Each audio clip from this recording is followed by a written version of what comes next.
बहुजन समाज में जन्मे सभी शत्रु गुरुओं को नमन करते हुए आज ग्वालियर चंबल संभाग के जिम्मेदार पदाधिकारी, राष्ट्रीय कार्यकारिणी के सदस्य, प्रदेश के सदस्य और समर्थक साथियों का ये एक दिवसीय प्रशिक्षण पदाधिकारी प्रशिक्षण शिविर की अध्यक्षता कर रहे हमारे सम्मानित अध्यक्ष RS पैटल साहब, हमारे राष्ट्रीय अध्यक्ष आदरणीय DS मोहन साहब, हमारे नेशनल कोऑर्डिनेटर AP गुलिया साहब, प्रदेश के अध्यक्ष हमारे SL साकिब साहब, सम्मानित मंच माननीय बादल सिंह मोहन साहब, सम्मानित मंच और इस हाल में उपस्थित सभी हमारे बहन और भाइयों को मेरा सादर नमो है। जय भीम। आप लोग जोर से नहीं बोले। नमो है, नमो है, जय भीम, जय भीम। सच्चे धर्म की क्या पहचान? मानव एक समान। सच्चे धर्म की क्या पहचान? मानव एक समान। जब तक सूरज चांद रहेगा, बाबा तेरा नाम रहेगा। जब तक सूरज चांद रहेगा, बाबा तेरा नाम रहेगा। Thank you, thank you. लेकिन आप सब लोग अभी मैं थोड़ा समय भी आपका बोलूंगा, फिर आपका लंच खाना है, ठीक है? खाने के बाद फिर मेरा कार्यक्रम शुरू होगा दोबारा से, है ना? आप लोग खाना खा के जाना मत, निकल मत जाना, क्योंकि आप लोग नेता नहीं हैं, है ना? आप लोग बाबा साहब के मिशन के सिपाही हैं, साहू फूले अम्बेडकर के मिशन के सिपाही हैं, मान्यवर काशीराम साहब के सिपाही हैं, है ना? तो आप खाना खा के निकल मत जाना, है ना? क्योंकि आप नेता नहीं हैं। नेताओं को तो एक बात कराओ बड़ी छोटी सी, नेता यार किसके? नेता यार किसके? खाया पिया और किसके? नेता यार किसके? खाया पिया और किसके?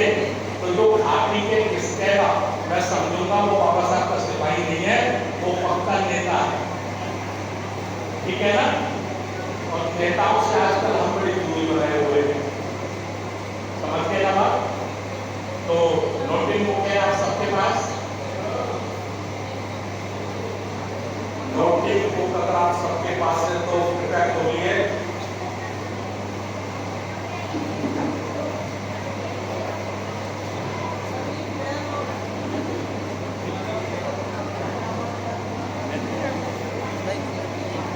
आप देखना शुरू करें उससे पहले 2 मिनट में कुछ आपके बीच में अपनी बात रखना चाहता हूँ। कोई एक साथी उसमें जवाब भी देंगे। वर्तमान समय में हमारा मुख्य संघर्ष क्या है?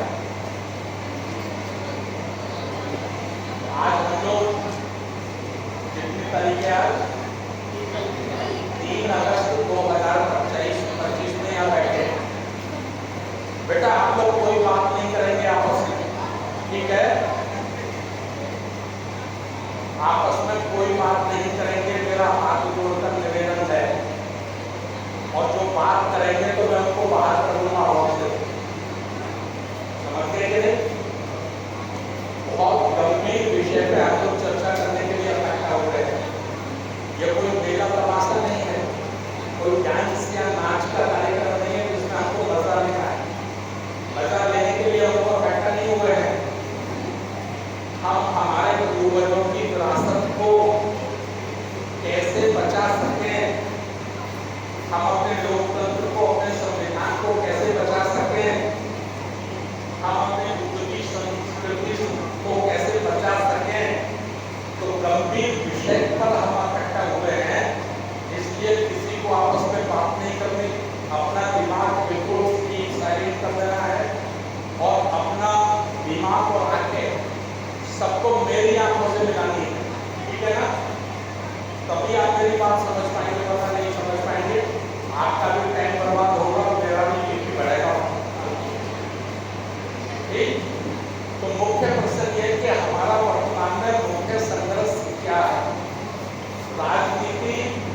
या संस्कार संस्कृति,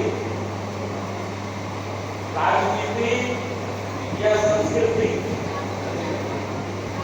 कोई एक साथी खड़े होकर बता सकते हैं? कोई एक बता दे खड़े होकर। संस्कृति। थैंक यू, धन्यवाद आपका। हमारा जो मुख्य संघर्ष है भारत में आज, वो राजनीतिक संघर्ष सेकेंडरी है, मतलब सेकंड है, वो फर्स्ट नहीं है। फर्स्ट जो हमारा है वो है संस्कृति का संघर्ष। अब संस्कृति क्या है हमें ये समझना होगा। तो जब हम संस्कृति समझेंगे तो हम इस नतीजे पर पहुंचेंगे कि भारत में दो ही संस्कृति है। एक संस्कृति है सफल संस्कृति, जिसका निर्माण आज से 2500 वर्ष पहले सिद्धार्थ गौतम बुद्ध ने किया था। ठीक है, एक संस्कृति वो है।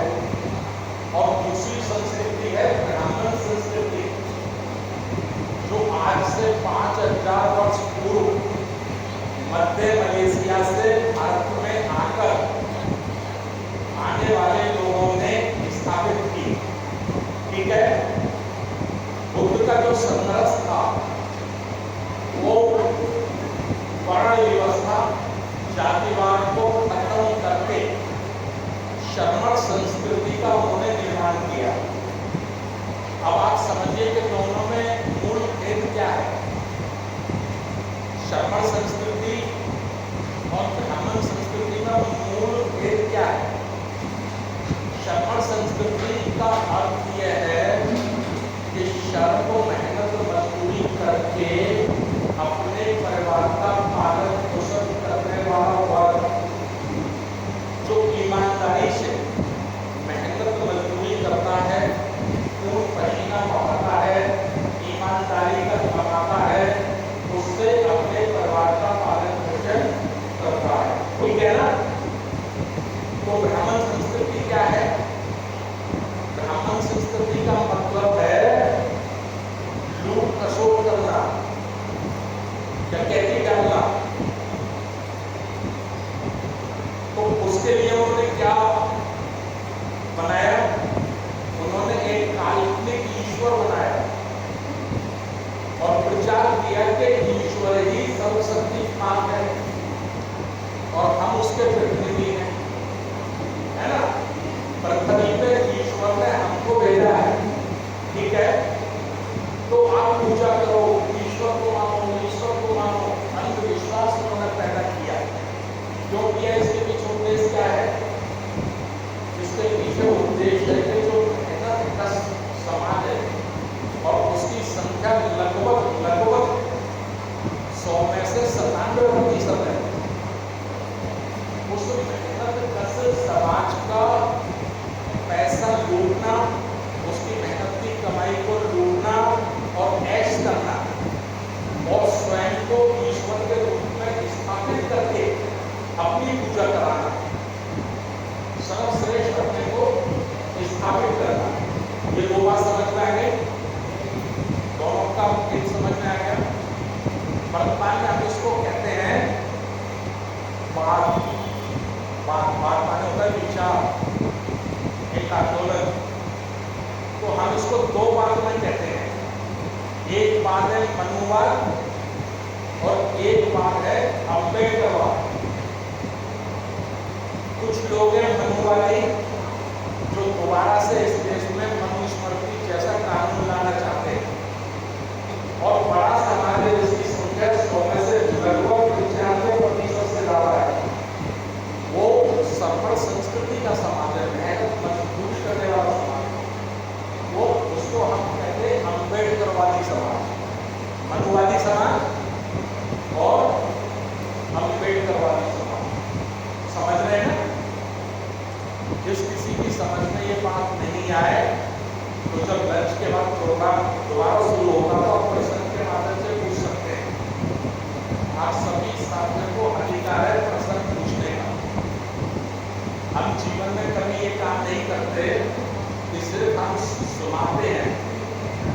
हम सुनाते कम है, सुनते ज्यादा है। इसका प्रकृति ने एक प्रावधान किया है कुदरत ने। क्या प्रावधान किया है? कुदरत ने जब हमको पैदा किया है पृथ्वी पर, जमीन पर, तो उन्होंने हमको एक मुंह दिया है। क्या के लिए दिया मुंह? बोलने के लिए, है ना? बराबर बराबर ना? और कुदरत ने 2 कान दिए हैं। कान कितने दिए हैं? ये कान क्या काम करता है? सुनने के लिए। अर्थात कुदरत ने भी दिमाग लगाया कि सुनने के लिए 2 और बोलने के लिए 1। मतलब इसका मतलब क्या हुआ? सुनिए ज्यादा, बोलिए इसका मतलब हुआ बोलिए कम, सुनिए ज्यादा। कभी तो 2 है ना, डबल सेट है, वरना तो एक सेट से काम चल जाता है, 2 की जरूरत ना पड़ती। समझ पा रहे हैं ना? तो ये हो गया हमारा आज भारत में जो मुख्य संघर्ष है, जो दिखाई नहीं पड़ता है, पर्दे के पीछे लड़ा जाता है। अम्बेडकरवादी तो सड़क पर लड़ रहे हैं, खुले में लड़ रहे हैं, है ना? क्योंकि उनके मन में कोई छल कपट धोखा नहीं है, उन्हें किसी के अधिकारों को नहीं छीनना है। इसलिए वो ओपन होकर, खुले होकर बोलते हैं, मंचों पे बोलते हैं, भाषणों में बोलते हैं, सड़कों में जुलूस निकालते हैं, रैली निकालते हैं, है ना? और ओपन कहते हैं कि हमको मानवतावाद बनाना है, हमको लोकतंत्र मजबूत करना है, हमको संविधान मजबूत करना है। बोलते कि नहीं बोलते, है ना? लेकिन मनुवादी लोग ये कभी खुल के नहीं बोलते, सड़क पर नहीं बोलते, मीडिया में नहीं बोलते, अखबार में नहीं बोलते। उनके कोड वर्ड है, उन्होंने कोड वर्ड बनाए हुए हैं। उनके कोड वर्ड को उनके लोग समझते हैं, ठीक है? कोड वर्ड क्या बनाए हैं? जब मनुवादी लोग ये कहें कि राष्ट्र खतरे में है, क्या खतरे में है? राष्ट्र खतरे में है, तो समझो कि मनुवाद खतरे में है। मनुवाद नहीं कह सकते, वो कहते तो लोकतंत्र है ना। उनकी पिक्चर क्लियर हो जाएगी, जैसे ही पिक्चर क्लियर हो जाएगी तो राष्ट्रपति, प्रधानमंत्री, मुख्यमंत्री को छोड़ो, किसी गांव का सरपंच बनने की औकात उनकी नहीं है। इसलिए वो अपना मूवमेंट जो चलाते हैं वो उसको गोपनीय रूप से चलाते हैं। राष्ट्र खतरे में है का मतलब है मनुवाद खतरे में है, मनुवाद खतरे में है। समझ गए ना? तो ये 2 व्यवस्थाएं हैं। 2 व्यवस्थाओं में बहुत भीषण संघर्ष हुआ है इस समय, भीषण संघर्ष। मनुवाद पूरी ताकत से लगा है कि हम बहुत जल्दी बाबा साहब डॉक्टर अम्बेडकर जी के द्वारा बनाए गए संविधान को खत्म कर दें और हिंदू राष्ट्र के नाम से, है ना, हिंदू राष्ट्र के नाम से हम मनु स्मृति को दोबारा से लागू कर दें। लेकिन वो ओपन नहीं कह रहे, ओपन नहीं कह रहे, उनका छुपा एजेंडा 100% यही है। मैं अपनी बात को मजबूत करने के लिए और कुछ बोलता हूँ। क्या बोलता हूँ?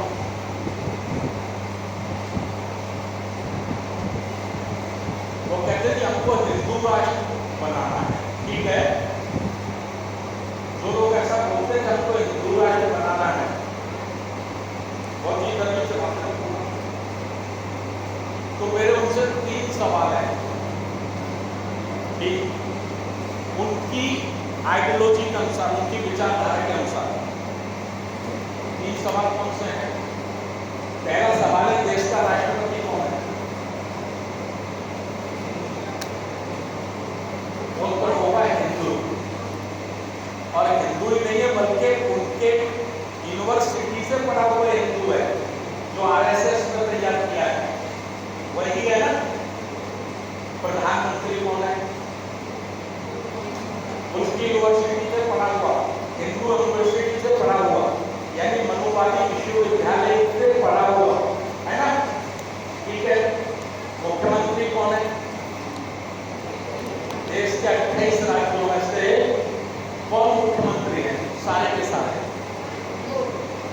हिंदू।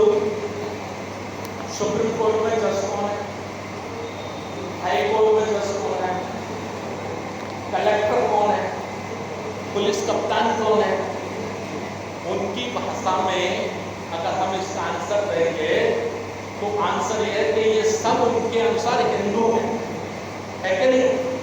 हमारे अनुसार हिंदू नहीं है, हम उनको हिंदू नहीं मानते, हम उनको हिंदू नहीं मानते। हम डॉक्टर मोहन भागवत जो है अपने यादव, इनको हिंदू नहीं मानते। हमारी आइडियोलॉजी में ये शूद्र है, ये इस देश के मूल निवासी हैं, ठीक है। प्राचीन काल के ये बौद्ध हैं, प्राचीन काल के ये बौद्ध हैं, क्योंकि इस देश का SC ST OBC ना कभी हिंदू था, ना हिंदू है, और ना दुनिया का कोई व्यक्ति ने हिंदू साबित कर सकता।